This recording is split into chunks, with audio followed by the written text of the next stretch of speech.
Language isn't just talking. It's how the world communicates as a society. It's how people learn, teach, and pass ideas from generation to generation, and how they stay connected to who they are. When a language disappears, identities collapse.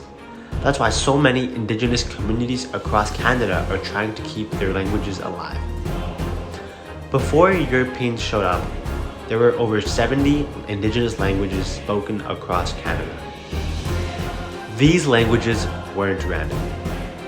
They developed over thousands of years and were shaped by relationships with the land, the animals, the nature, and the community. People shared ideas through stories, ceremonies, songs, and relationships. Things changed fast after colonization. In the late 1800s, the Canadian government created residential schools. More than 150,000 First Nations, Inuit, and Métis children were forced away from their families and placed in schools where speaking their own language was seen as disobedience. The whole point was to destroy Indigenous languages with English or French. This ruthlessness caused massive cultural damage that still affects Indigenous families today. As of now, you can still see the humongous impacts. Statistics Canada says that while more people are trying to learn their traditional languages, fluent speakers are fewer in many countries, especially amongst younger generations. And when a language disappears, it's not just language that goes missing. Indigenous languages carry knowledge built over decades. Names for plants, animals, medicines, and landforms that don't exist in the European world. They hold ceremonies, family histories, and cultures that can't be replaced through colonization. For many Indigenous people, language is a huge part of their identity. Losing it can make it harder for younger generations to connect with their cultural and heritage. But here's the part that really matters. People across Canada are bringing these languages back today. One example is the First Peoples Cultural Council in British Columbia. Since 1990, the First Peoples Cultural Council has been aiding communities rebuild their languages through grants, recordings, digital dictionaries, mentor apprentice programs, and language nests where kids learn directly from elders. These programs teach on actually speaking the language and not just preserving it in books. Today, the First Peoples Cultural Council supports dozens of projects across British Columbia.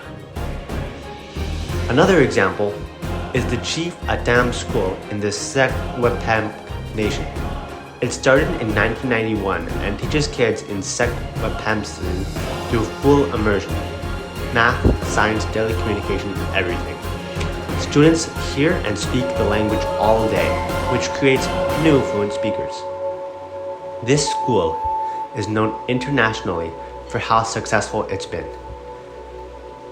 In Nunavut, Inuit communities continue to protect Inuktitut, including Inuktitut and Inuktitut. Inuktitut is one of the strongest Indigenous languages in Canada, but English pressures it to the sidelines. As a result, the government of Nunavut has introduced bilingual education, language laws, and programs that encourage young ones to use Inuktitut in school and at home. Community groups also make children's books, TV shows, and digital tools to help kids stay connected to the language. All of these efforts show that Indigenous languages aren't a thing of the past. They're growing again. Every kid who learns their language strengthens the connection between past, present, and future. The Truth and Reconciliation Commission says language revitalization is a key part of reconciliation.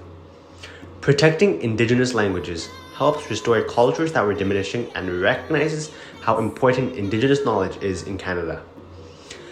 Language carries more than words. It carries identity, memory, and a way of understanding the world that's existed for thousands of years. Even though many Indigenous languages are still endangered, communities across Canada are proving that language loss doesn't have to be permanent. Through education, community leadership, and the determination of elders and youth, these voices are being heard again. Saving Indigenous languages isn't just about honoring the past. It's about making sure future generations can tell the stories that created cultures.